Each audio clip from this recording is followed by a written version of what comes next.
فرماتے ہیں کہ میں مزدور لینے گیا، بغداد کے چوک میں مزدور بیٹھے ہوتے تھے، تو میری ان مزدوروں میں سے ایک نوجوان بچے پہ نظر پڑی۔ بڑا کمزور سا وجود تھا، لیکن چہرے پر عبادت کا نشان تھا۔ ماتھا بتاتا تھا کہ نماز کا بڑا خیال رکھتا ہے۔ میں اس کے قریب گیا۔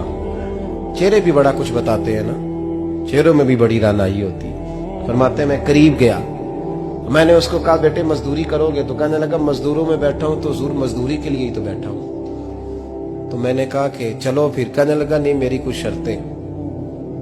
میں نے کہا بتاؤ؟ کہنے لگا پہلی شرط یہ ہے کہ لوگ 4 دینار دیہاڑی لیتے ہیں، میں 3 دینار لوں گا۔ میں نے کہا یار بھائی تو بڑی بہترین ہے، باقی بھی اس طرح کی رکھ لے۔ اس نے کہا حضور دوسری شرط یہ ہے کہ میں آپ کی مکمل بات مانوں گا، لیکن جب اذان ہو جائے گی پھر آپ کی نہیں سنوں گا۔ تیسری بات اس نے یہ کی کہ حضور میں آپ کے گھر میں کام کروں گا پر آپ کے کسی سوال کا جواب نہیں دوں گا۔ کہتے میں نے کہا یار تو بڑا عجیب ہے، شرطیں تو مالکوں کی ہوتی ہیں۔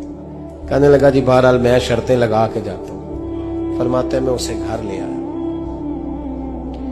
کام میں نے اس کو بتایا تو جو کام مزدور سارے دن میں کرتا ہے نا اس نے 2 گھنٹے میں کر دیا۔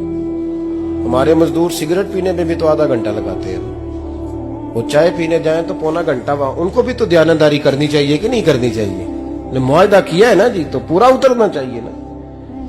کہتے 2 گھنٹے میں۔ اب کام جب بندہ شروع کراتا ہے تو کام اور نکل آتا ہے۔ کہتے کام میں نے اس کو اور بتا دیا، وہ کرنے لگا۔ اس نے مٹی نکال کے رکھی تھی باہر رستے میں، تو اذان ہو گئی زور کی۔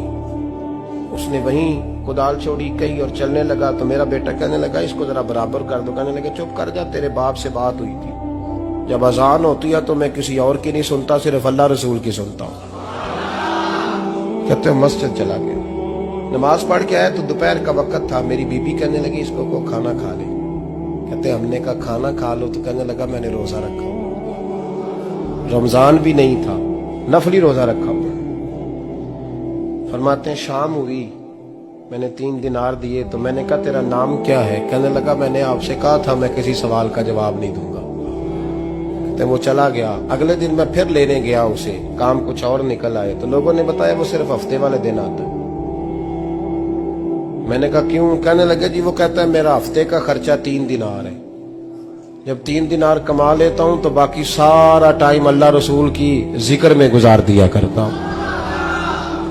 فرماتے ہیں عجیب۔ اگلے ہفتے میں پھر لینے گیا، میں نے پورا ہفتہ انتظار کیا کہ کام اسی سے کرانا ہے۔ میں جب گیا تو میں نے کہا چلو، کہنے لگا میری شرطیں یاد ہے نا؟ اور میں نے کہا یاد ہے بھائی ساتھ چل۔ فرماتے ہیں کام کرایا، 2-3 ہفتے وہ آتا رہا۔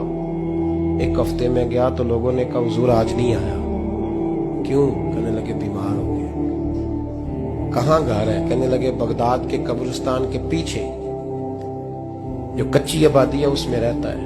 فرماتے میں گیا، دروازے پہ دستک دی تو کہنے لگا حضور آپ ہیں؟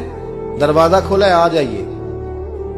فرماتے ہیں میں اندر گیا تو میں نے کہا تمہیں کیسے پتا چلا میں آیا ہوں؟ کہنے لگا حضور اللہ والے ہو، آپ نہیں آنا تھا، ورنہ امیر تو غریبوں کا پتہ لینے کوئی نہیں آتے۔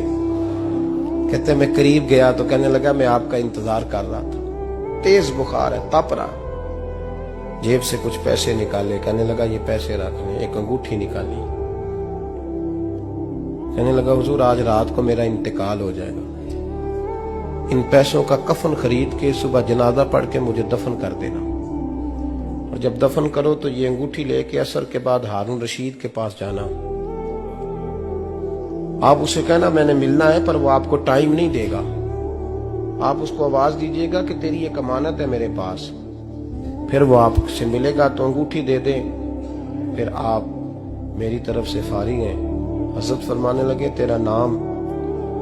اور کہنے لگا حضور وقت تھوڑا ہے، آج رات میں نے جانا ہے، بڑی لمبی معافی مانگنی ہے رب کریم سے، اگر مناسب سمجھے تو مجھے اپنے رب سے تنہائی کر دیں۔ فرماتے ہیں میں آ گیا پر اس کی باتوں نے مجھے ساری رات سونے نہیں دیا۔ فرماتے ہیں صبح بڑی مشکل سے سورج نکلا، میں گیا دروازے پہ ہاتھ رکھا تو دروازہ کھلا ہوا تھا، اندر داخل ہوا تو خوشبوئیں میرا استقبال کر رہی تھی۔ جب چہرے سے کپڑا ہٹایا تو اس کا تو انتقال ہو چکا۔